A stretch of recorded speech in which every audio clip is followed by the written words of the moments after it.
శ్రీమాత్రే నమః. శ్రీ గురుభ్యో నమః. ఈరోజు మనము 16 సోమవారాల వ్రతము. ఫస్ట్ మనము పుట్టమన్నును తీసుకొని పార్థిక లింగాన్ని, శివలింగాన్ని తయారు చేసుకోవాలి.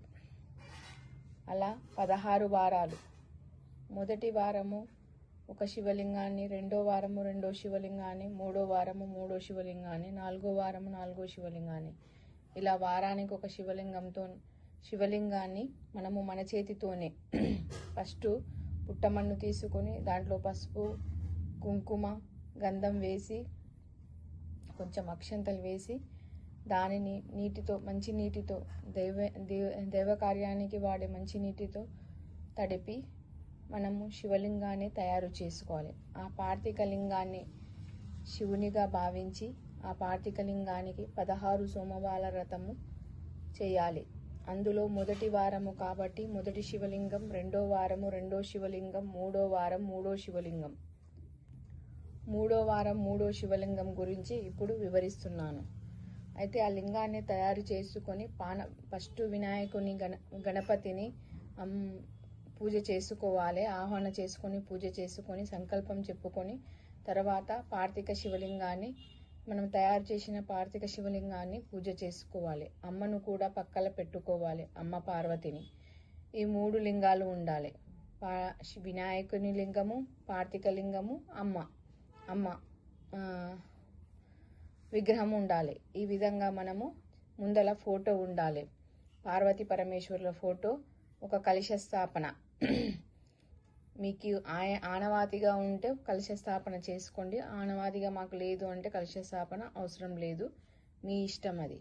అట్లా చేసుకొని మనము 16 సోమవారాల వ్రతము చేసుకోవాలి. ఈ 16 సోమవారాల వ్రతానికి పూలు, పండ్లు, అక్షంతలు, తాంబూలాలు, పసుపు, కుంకుమ, టెంకాయ, పంచామృతము తయారు చేసుకోవాలి. 2 దీపపు ఒత్తులు, 2 దీపపు దీపాలు, 4 ఒత్తులు, అగరబత్తులు, ధూప్ స్టిక్, కర్పూరం, ఈ విధంగా తయారు చేసుకోవాలి. మనము ఫస్ట్ ఒక స్టూల్ పెట్టి దాని మీద రెడ్ కలర్ అయినా, ఎల్లో కలర్ అయినా, గ్రీన్ కలర్ అయినా బట్ట వేసి ఫస్ట్ బియ్యం పోసేసుకొని శివపార్వతుల ఫోటో పెట్టి దాని ముందల మళ్ళీ కొంచెం వరకు బియ్యం పోసేసుకొని దాంట్లో పసుపు, కుంకుమ, అక్షంతలు, పచ్చకర్పూరం వేసి మన విగ్రహాలను ప్రతిష్టాపన చేసుకోవాలి. పక్కలో కలశ స్థాపనకు బియ్యం పోసి మళ్ళీ అదే విధంగా ఏర్పాటు చేసుకోవాలి. అది రాగి చెంబైనా ఉండొచ్చు, ఇత్తడి చెంబైనా ఉండొచ్చు. దాని మీద టెంకాయ పెట్టి దాని మీద వస్త్రం పెట్టి పసుపు కలరు లేదా గ్రీన్ కలరు లేదా ఎల్లో కలరు క్లాత్ తీసుకొని మనము దాని మీద ఉంచాలి. దాని మీద వస్త్రధారణ పెట్టాలి. ఈ విధంగా పూలు, పండ్లు అన్ని సమర్పించి ఫస్ట్ మనము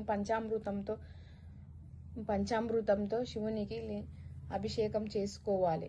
ఒకవేళ మనం పార్థిక దేహాన్ని చేశాము కాబట్టి పంచామృతం మొత్తము కలగలిపి ఒక గిన్నెలో వేసుకొని 5 స్పూన్లు శివునిపై, 5 సార్లు శివలింగంపై, అంటే పార్థిక లింగం తయారు చేశాము కదా పుట్టమన్నుతో, 5 సార్లు శివలింగానికి అభిషేకం చేసుకోవాలి. లాస్ట్ శుద్ధోదక స్నానం అంటే మంచినీటితో అభిషేకం చేసుకోవాలి. ఈ విధంగా అభిషేకం చేసుకొని ఈ 16 వారాల సోమవార వ్రతం బుక్కు దొరుకుతుంది. ఆ వ్రత బుక్కును తీసుకొని ఈ కథను, ఈ సంకల్పాలను అన్నిటిని పూజ చేసుకోవాలి. 5 కథలు ఉంటవి. 5 కథలను మనము ఒక గంటలో 5 కథలు ఆ బుక్కు మొత్తం చదివేయచ్చు. అవి చదివి ఈ పూజ కంప్లీట్ చేసుకోవచ్చు. ఇది 16 సోమవారాల వ్రతము అనేది మనము పార్థిక లింగాన్ని తయారు చేస్తున్నాము. అపూర్వమైన వ్రతము. ఈ వ్రతాన్ని ఎవరు చేసినా మంచి జరుగుతుంది. ఎవరికి ఏ కష్టం ఉన్నా మంచి జరుగుతుంది. కాబట్టి ఈ వ్రతాన్ని అందరూ సంకల్పించుకొని అందరూ చేయగలరని మనవి. సర్వే